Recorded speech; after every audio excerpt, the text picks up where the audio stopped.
Hello friends, आप देख रहे हैं सरकारी जॉब भर्ती और मैं हूं हेमंत साहू। दोस्तों, आज के टॉपिक में बात करने वाले हैं हिंदी सामान्य ज्ञान का भाग 3 है। इससे पहले मैंने 2 वीडियो ऑलरेडी यूट्यूब पर अपलोड करके रख दिया है। दोस्तों, इसमें जो है सीजीपीएससी और सीजी व्यापम के अंतर्गत जितने भी एग्जाम होने वाले हैं उसको देखते हुए इस वीडियो को बनाया गया है। तो फिर अगर आप हमारे चैनल पर नए हो तो हमारे चैनल को सब्सक्राइब करके बेल आइकन को जरूर दबा देना। साथ ही इस वीडियो का अगर आपको फ्री पीडीएफ चाहिए तो हमारे टेलीग्राम चैनल पर ज्वाइन करना, वहाँ से आपको फ्री पीडीएफ मिल जाएगा। वीडियो को स्टार्ट करते हैं। आप लोगों के लिए जो पुराने वीडियो में जो होमवर्क दिया था उसको हम पर देखते हैं। प्रश्न था, किसी व्यक्ति के पास ऐसी वस्तु हो जो उसके योग्य न हो के लिए उपयुक्त कहावत है, तो कौन सा है? इसका आंसर आएगा 4th नंबर, यानी कि छछूंदर के सिर में चमेली का तेल। ये सही रहेगा। आज का पहला क्वेश्चन देखते हैं, कौन से वर्ग में ह्रस्व स्वर है? तो कौन से वर्ग में ह्रस्व स्वर है?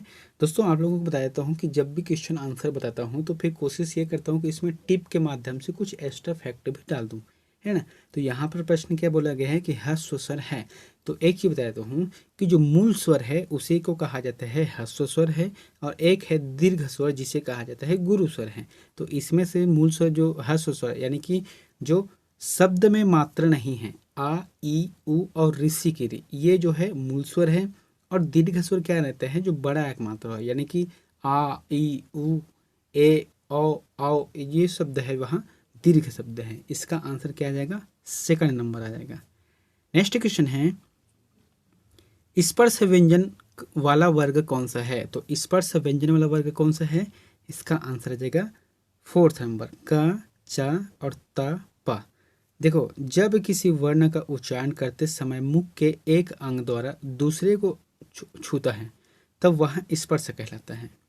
नेक्स्ट क्वेश्चन है, महाप्राण व्यंजन होता है प्रत्येक वर्ग का। जो महाप्राण व्यंजन होता है उसे क्या कहा जाता है, किसको कहा जाता है, इसको भी समझना है। इसका आंसर क्या रहेगा?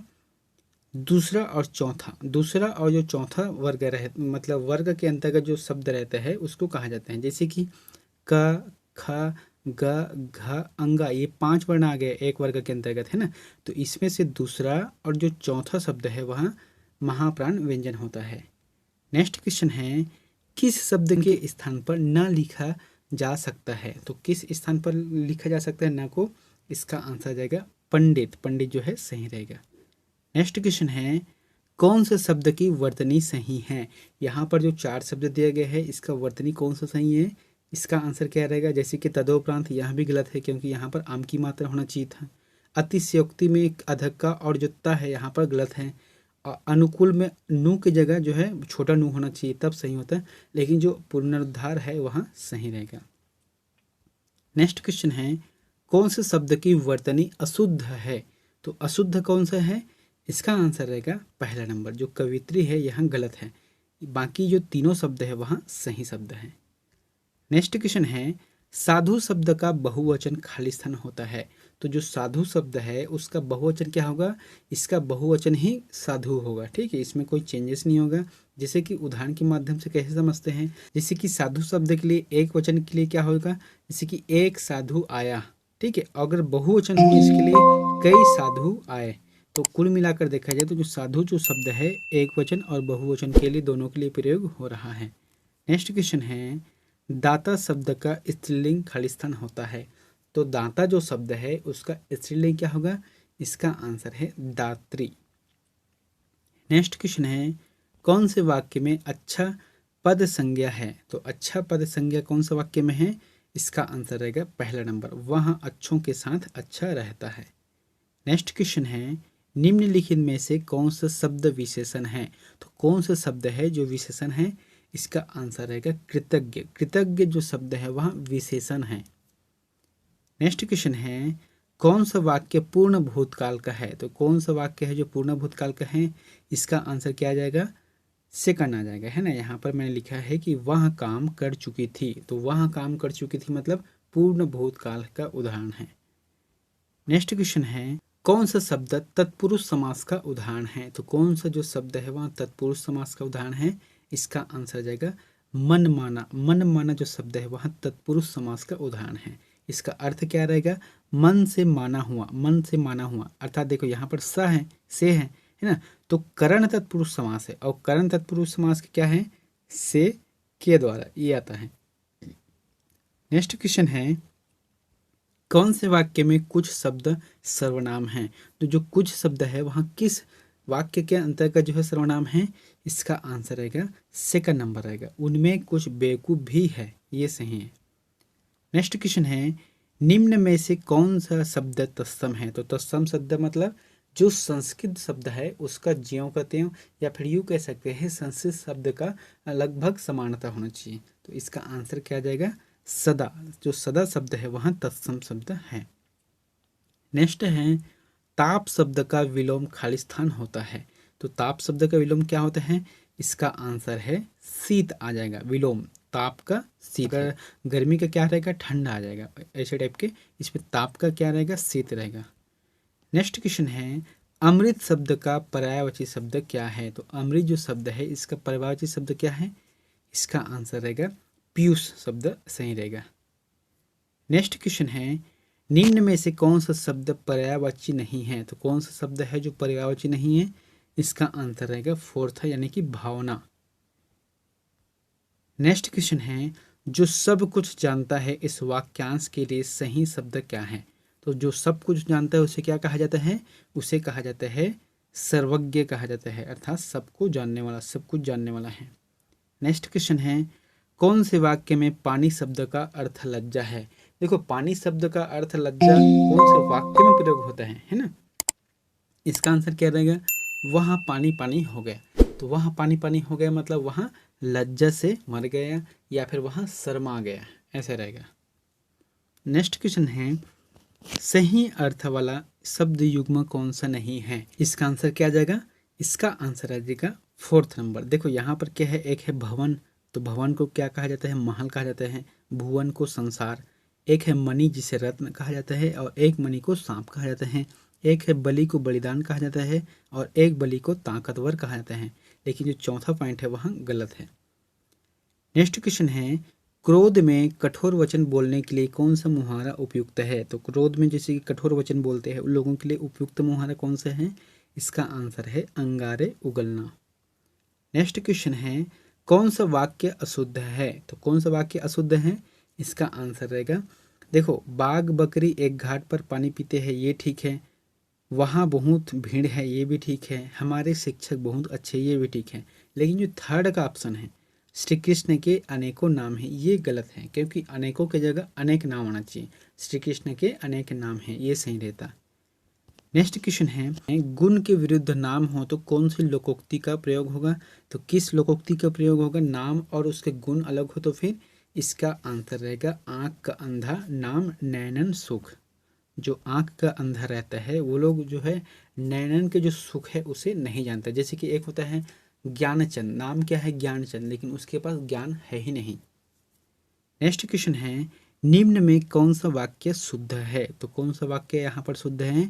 इसका आंसर रहेगा फोर्थ नंबर, यानी कि मैं अगले महीने आऊँगा, ये जो शब्द है वहाँ सही है। नेक्स्ट क्वेश्चन है, कौन से शब्द में ऋषि का प्रयोग मात्रा के रूप में हुआ है? यहाँ पर जो ऋषि कर रही है उसका प्रयोग जो है सिर्फ मात्रा के रूप में हुआ है। इसका आंसर रहेगा मातृ, मातृ शब्द में हुआ है। नेक्स्ट क्वेश्चन है, चौवन्नी शब्द में खालिस्तान समास है, तो इसका आंसर क्या रहेगा? जहाँ पर अंकों वाले प्रश्न आता है तो उसे कहा जाता है द्विगु समास। यहाँ पर चौवन्नी है ना, तो इसका आंसर क्या रहेगा? द्विगु समास रहेगा। नेक्स्ट क्वेश्चन है, मेधा शब्द में खालिस्तान विशेषण बनेगा, तो मेधा जो शब्द से क्या विशेषण बनेगा? इसका आंसर रहेगा मेधावी। जो मेधा शब्द है उसका विशेषण क्या रहेगा? मेधावी रहेगा। नेक्स्ट क्वेश्चन है, पंडित शब्द की भाववाचक संज्ञा क्या है? जो पंडित शब्द है उसकी भाववाचक संज्ञा क्या है? इसका आंसर रहेगा पांडित्य। जो पांडित्य है वहाँ पंडित शब्द का भाववाचक संज्ञा है। नेक्स्ट क्वेश्चन है, जो किए हो उपकार को मानता है, इसके लिए एक शब्द क्या होगा? जो कोई भी अगर उपकार करता है उसको मानता है उसे क्या कहा जाता है? उसे कहा जाएगा कृतज्ञ कहा जाता है, कृतज्ञ। नेक्स्ट क्वेश्चन है, निम्न में कौन सा अग्नि का पर्यायवाची नहीं है? तो अग्नि का पर्यायवाची कौन सा नहीं है? ये इसका आंसर आ जाएगा अनिल। अनिल जो शब्द है वहाँ अग्नि का पर्यायवाची शब्द नहीं है। बाकी जो वहनी, पावक और आग है यहाँ अग्नि का पर्यायवाची शब्द है। नेक्स्ट क्वेश्चन है, कमल का पर्यायवाची नहीं है। जो कमल है उसका पर्यायवाची कौन सा नहीं है? इसका आंसर रहेगा रसाल। बाकी जो है नलिन, राजीव, उत्पल, यह है कमल का पर्यायवाची है, और जो रसाल है उसको कहा जाता है आम को कहा जाता है। नेक्स्ट क्वेश्चन है, काम का नाम बताने वाले शब्दों को क्या कहते हैं? तो काम का नाम बताने वाले शब्दों को क्या कहा जाता है? उसे कहा जाता है क्रिया कहा जाता है। क्रिया के माध्यम से काम का नाम बताते हैं। नेक्स्ट क्वेश्चन है, रचना की दृष्टि से क्रिया के कितने भेद हैं? तो रचना की दृष्टि से क्रिया के कितने भेद हैं? इसका आंसर रहेगा 2 भेद हैं। एक है सकर्म क्रिया, एक है अकर्म क्रिया। नेक्स्ट क्वेश्चन है, व्याकरणीय दृष्टि से शुद्ध शब्द है। तो व्याकरणीय दृष्टिकोण से शुद्ध शब्द कौन सा है? इसका आंसर क्या रहेगा? ऐतिहासिक। जो ऐतिहासिक शब्द है वहाँ व्याकरणीय दृष्टिकोण से शुद्ध शब्द है। नेक्स्ट क्वेश्चन है, निम्न में तद्भव शब्द है। तो निम्न में से कौन सा शब्द जो है तद्भव शब्द है? इसका आंसर क्या रहेगा? पिया। जो पिया शब्द है वह तद्भव शब्द है, और बाकी जो है तत्सम शब्द है। नेक्स्ट क्वेश्चन है, निम्न में देशज शब्द है। तो देशज शब्द मतलब होता है देसी शब्द, जो देसी से उत्पन्न हुआ है, उसे कहा जाता है मलाई। यहाँ पर जो मलाई शब्द है वहाँ देशज शब्द है। बाकी जो खुराक, अफसोस, अल्लाह, ये जो है विदेशज शब्द हैं। नेक्स्ट क्वेश्चन है, वह मानसिक स्थिति जब किसी अमंगल की घटना होने की बात मन में हो तो उसे क्या कहा जाता है? जैसे कि कोई भी अमंगल होने की घटना मन में होता है तो उसे क्या कहा जाता है? आशंका कहा जाता है। नेक्स्ट क्वेश्चन है, 99 का फेर मुहावरे का सटीक अर्थ है। तो 99 का फेर अर्थात जो सटीक मुहावरे का अर्थ क्या रहेगा?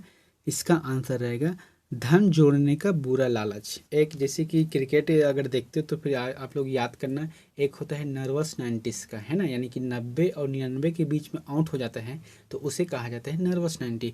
इसमें भी कहा गया है 99 का फेर, यानी कि 100 पूरा नहीं हुआ है, उसमें 99 तक ही घूम घूम कर रहना है, उसे कहा जाता है धन जोड़ने का बुरा लालच है। नेक्स्ट क्वेश्चन है, निम्न में से किस नदी का नाम स्त्रीलिंग में प्रयुक्त नहीं होता? तो कौन सी नदी है जिसका नाम स्त्रीलिंग में प्रयुक्त नहीं होता? इसका आंसर रहेगा सिंधु नदी। और बाकी जैसे कि नर्मदा, ताप्ती और तांदुला है वहाँ स्त्रीलिंग के नाम में है। नेक्स्ट क्वेश्चन है, दोस्तों यहाँ क्वेश्चन आप लोगों के लिए होमवर्क है, तो इसका आंसर प्लीज़ कमेंट बॉक्स पर जाकर जरूर बताएं। आप लोगों के लिए प्रश्न है कि निम्न में स्वर संधि का उदाहरण कौन सा है? तो यहाँ पर जो 4 शब्द दिए गए हैं उसका स्वर संधि का उदाहरण बताना है, जैसे कि जगदीश है, अन्वय है, उच्छ्वास है, और जो है तल्लीन है।